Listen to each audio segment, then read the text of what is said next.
तपाईँले त टाउ कतै बनाउनु तिमी त्यो लाग्छ यता त्यो मामालाई दिनु न त्यो ओह्रालो बनाउनु न दाउरा हाल्नु सजिलो हुन्छ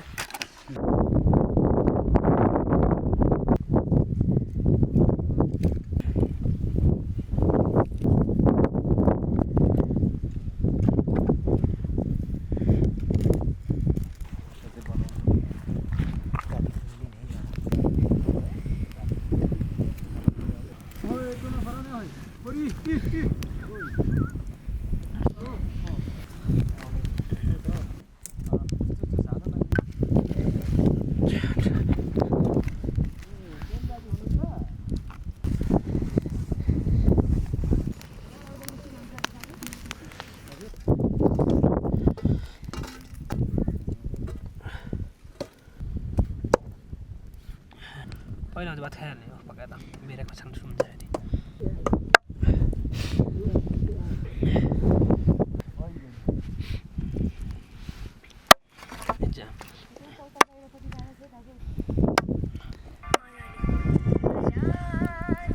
फोन आयो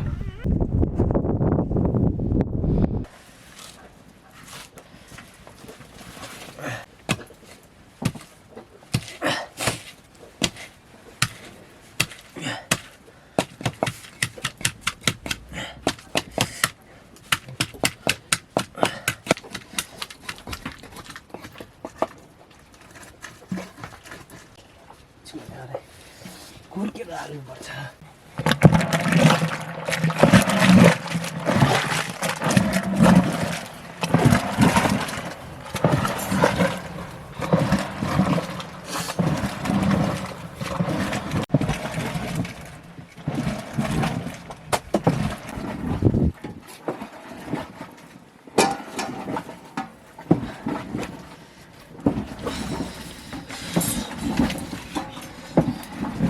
हावाले पनि तल्लोपट्टि फेरि उता जोगी मारापट्टि आउँदैन क्या हावा त्यति त तल्लोपट्टि त दुर्योधनको चाहिँ कसम बस्न सकेको बिहा बिहान बेलुका त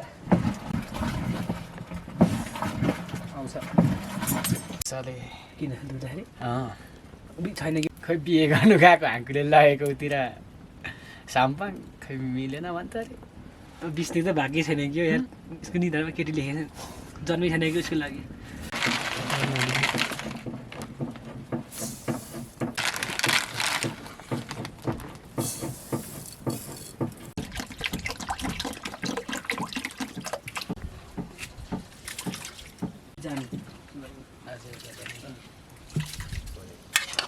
कोरोना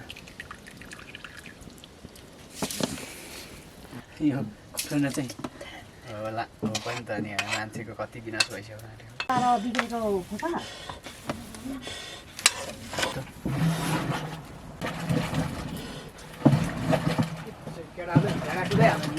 है कि दुगुरीको चाहिँ दुगुरी जो उफ्रिन्छ है पच्छ भनेर कि भन्छ पुरै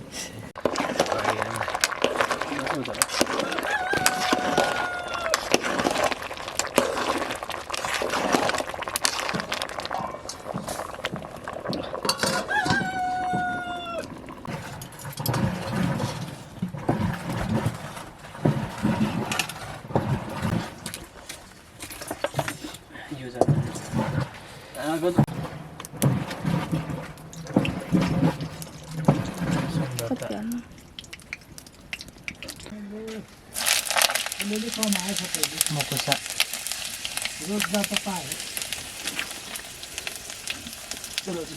भेडा खेद्यो है ए त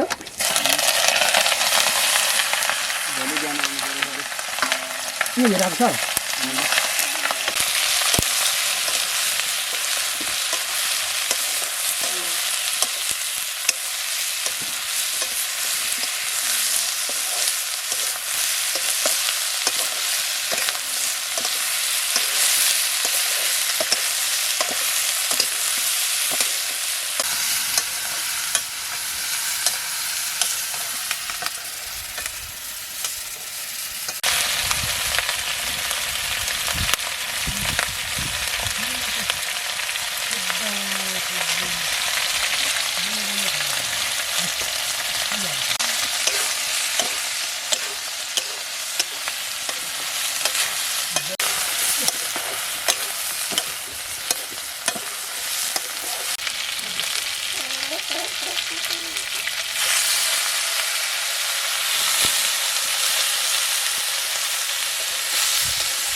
कार्तिकदेखि कहाँ मौरी जानुहुन्छ तपाईँ?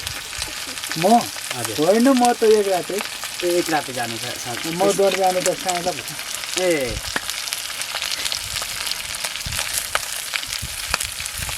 त्यस पछाडि चाहिँ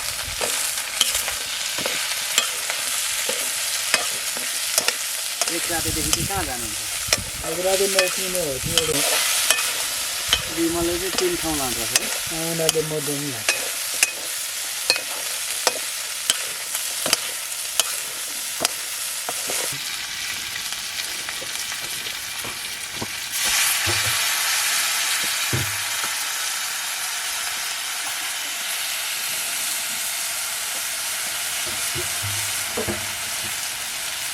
त्यो दुध अलिकति ढिलो भएपछि अझै करिब मेरो बर्खा त जमिजान्छ।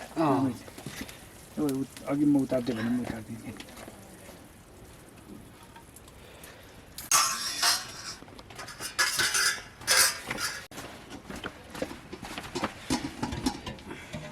अहिले तपाईँ कति दुधै हुनुहुन्छ?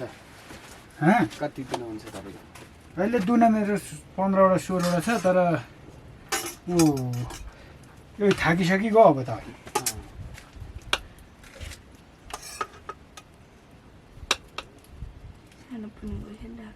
ठिक छ, 28वटा छ, 21वटा दुध छ। अनि त्यसले गर्दाखेरि ठिकै छ।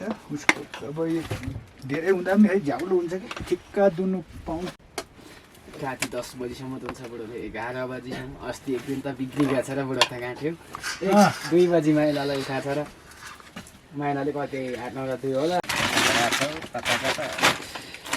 हो। को महिला कसलाई कुदाएको नादेर बुढो त एक दिन त फिर्ता बुढीले चाहिँ ठेको भए माथो त आँट्यो। निकै मजाले बुढो। म चाहिँ मातो हो नि, जितपट्टि हो। उसको त मातो बस्यो त लडेरै हुँदैन। भरि अनि केटो खोकी लागिने भएको थियो अनि चिसोले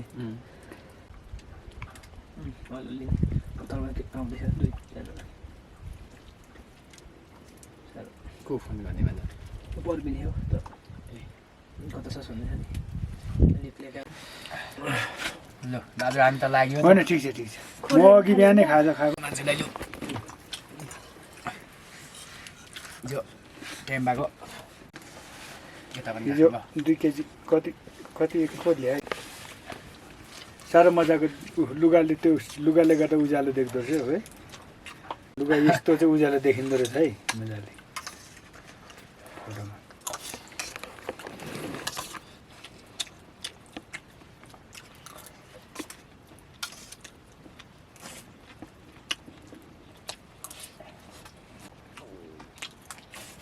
माइलालाई एको ऊ त म त्यस्तै हो पनि फेरि बिस्तारै नखाने रहेछ क्या बुढो, सट्टै पार्ने फेरि अर्को ल्याएर ए थोरै यो त खाना आमा बुढो त त्यो दिन त साह्रो रमाइलो चाहिँ माइलाले इज्जत थाहा काट्यो, नत्र बुढीको दरो गाली खान्थ्यो। सुकै